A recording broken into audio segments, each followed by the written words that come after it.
परिचय। सुप्रभात सर। सुप्रभात छात्रों, कृपया बैठ जाएं। आज हम नया पाठ परिमेय संख्या शुरू करेंगे। इस पाठ में आप जानेंगे कि परिमेय संख्याओं को परिमेय क्यों कहते हैं और परिमेय संख्याएं किस प्रकार दैनिक अर्थगणित के प्रयोग में आने वाली संख्याएं हैं। तो आइए पाठ शुरू करें। उद्देश्य। इस पाठ के अंत में आप निम्न करने में सक्षम हो जाएंगे: परिमेय संख्याओं, पूर्ण संख्याओं और पूर्णांकों में विभेद करना, परिमेय संख्याओं को परिभाषित करना, परिमेय संख्याओं का योग, व्यवकलन, गुणन और भाग करना, परिमेय संख्याओं के लिए शून्य और एक का महत्व बताना, परिमेय संख्याओं के योज्य, तत्समक और गुणनात्मक तत्समक की व्याख्या करना, किन्हीं दी गई दो परिमेय संख्याओं के बीच की परिमेय संख्याएं ज्ञात करना। संख्या पद्धति। पूर्ण संख्याएं साधारण, शून्य, 1, 2, 3, 4, 5 इत्यादि संख्याएं होती हैं। इनमें कोई भिन्न नहीं होता। शून्य के अतिरिक्त सभी धनात्मक पूर्ण संख्याएं प्राकृतिक संख्याएं होती हैं। पूर्णांक पूर्ण संख्याओं के समान ही होते हैं, किंतु उनमें ऋणात्मक संख्याएं भी होती हैं। अतः पूर्णांक धनात्मक, ऋणात्मक और शून्य हो सकते हैं। छात्रों, 1/2 क्या है? क्या ये पूर्ण संख्या है या प्राकृतिक संख्या या एक पूर्णांक? आप देख सकते हैं कि 1/2 शून्य और 1 के बीच स्थित है। हम इसे परिमेय संख्या कहते हैं। आइए इसके बारे में और जानकारी प्राप्त करें। परिमेय संख्या क्या है? परिमेय संख्याएं वो संख्याएं हैं जिन्हें साधारण भिन्न यानी एक अनुपात के रूप में लिखा जा सकता है। अतः परिमेय संख्याएं P/Q के रूप में होती हैं। ध्यान रखें कि Q शून्य नहीं हो सकता। क्या आप बता सकते हैं कि इनमें से कौन सी संख्या परिमेय है? हाँ, ये सभी परिमेय हैं। अतः परिमेय संख्याएं अर्थगणित की सामान्य संख्याएं हैं। परिमेय संख्याओं का सरलीकरण। कई बार परिमेय संख्याएं इस प्रकार की हो सकती हैं। क्या आप सोचते हैं कि ये अपने सरल रूप में हैं? नहीं, इसका और सरलीकरण किया जा सकता है। लेकिन कैसे? यहां हम अंश और हर को 5 से भाग दे सकते हैं।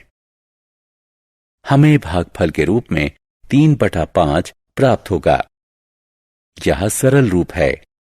अतः छात्रों, ध्यान रखें कि हम किसी भिन्न को उसके अंश और हर के किसी सामान्य गुणक से भाग देकर उसे सरल बना सकते हैं। परिमेय संख्याओं का योग। परिमेय संख्याओं का योग कैसे करेंगे? ये आसान है। योग करने से पहले ये ध्यान रखें कि दोनों परिमेय संख्याओं का हर समान होना चाहिए। हर को समान करने का सबसे आसान तरीका है कि दोनों संख्याओं को एक दूसरे के हर से गुणा कर दें।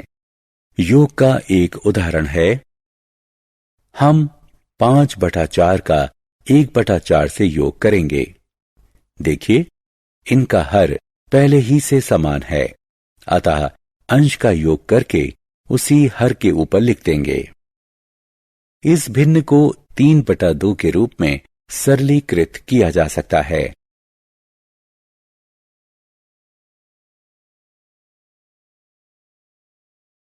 परिमेय संख्याओं का व्यवकलन। परिमेय संख्याओं का व्यवकलन भी योग के समान ही होता है। परिमेय संख्याओं का व्यवकलन करने से पहले सदैव समान हर प्राप्त करें।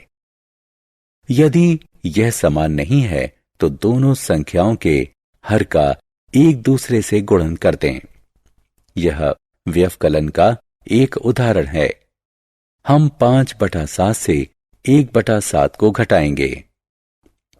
हम जानते हैं कि हर पहले ही से समान है, अतः अंश का व्यवकलन करके उसके परिणाम को उसी हर के ऊपर रख दें।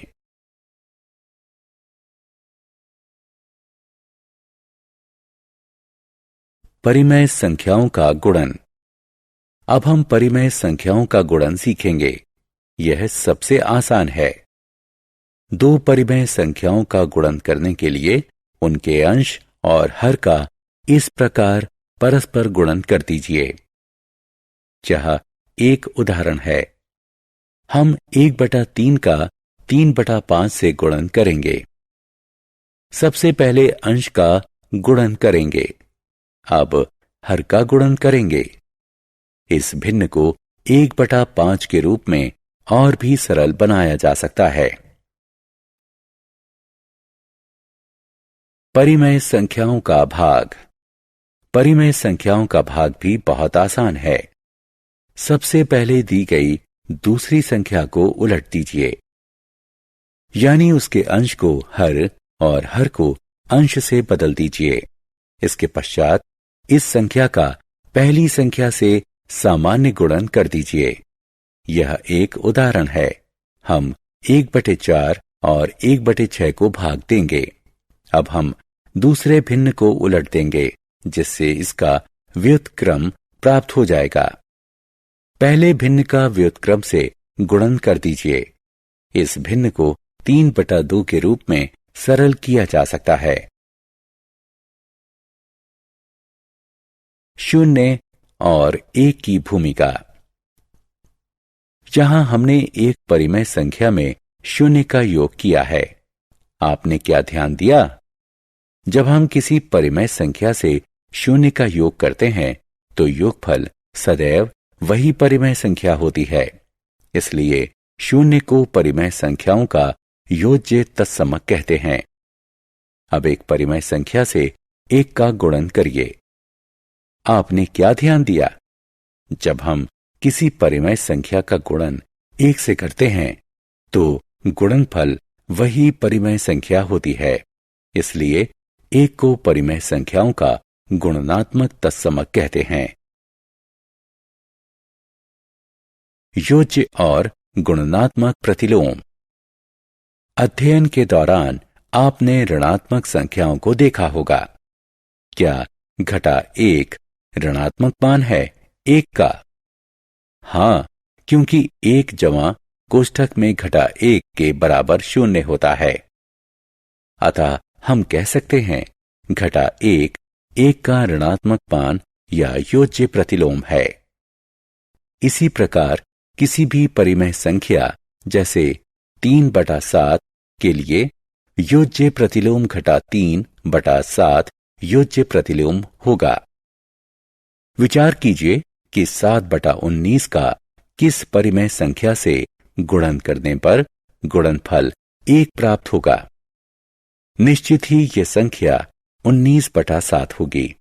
अतः हम कह सकते हैं कि 19/7 7/19 का व्युत्क्रम या गुणनात्मक तत्समक है।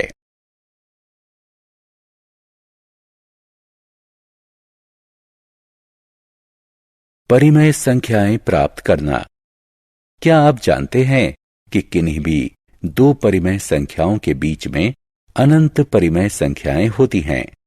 अतः हम इनके बारे में जानेंगे। आइए हम इन दो परिमेय संख्याओं के बीच की परिमेय संख्याओं को माध्य विधि से ज्ञात करें। अतः हम कह सकते हैं कि 3/8, 1/4 और 1/2 के बीच में स्थित है। सर्वप्रथम इन संख्याओं का योग ज्ञात करें जो 3/4 आएगा। अब इस योगफल को 2 से भाग दें।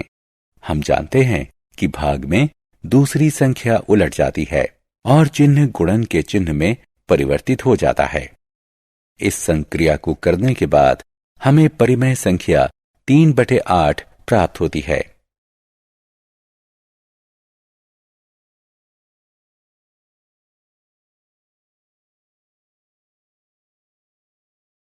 सारांश।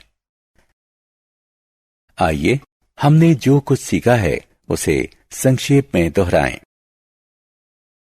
परिमेय संख्याएं वो संख्याएं हैं जिन्हें P/Q के रूप में लिखा जा सकता है और जहां P तथा Q पूर्णांक हैं एवं Q बराबर नहीं है 0 के। परिमेय संख्याएं योग और गुणन के अंतर्गत क्रम विनिमय और साहचर्य का पालन करती हैं। 0 परिमेय संख्याओं के योजित तत्समक है। 1 परिमेय संख्याओं का गुणनात्मक तत्समक है। P/Q और घटा P/Q एक दूसरे के योजित तत्समक हैं। P/Q का व्युत्क्रम या गुणनात्मक तत्समक A/B होगा यदि P/Q गुणा A/B बराबर 1 है। सभी परिमेय संख्याओं A, B और C के लिए A कोष्ठक में B जमा C बराबर AB जमा BC और A कोष्ठक में B घटा C बराबर AB घटा BC को वितरण का गुण कहते हैं। किन्हीं दो परिमेय संख्याओं के बीच स्थित परिमेय संख्याओं को माध्य की अवधारणा से ज्ञात किया जा सकता है।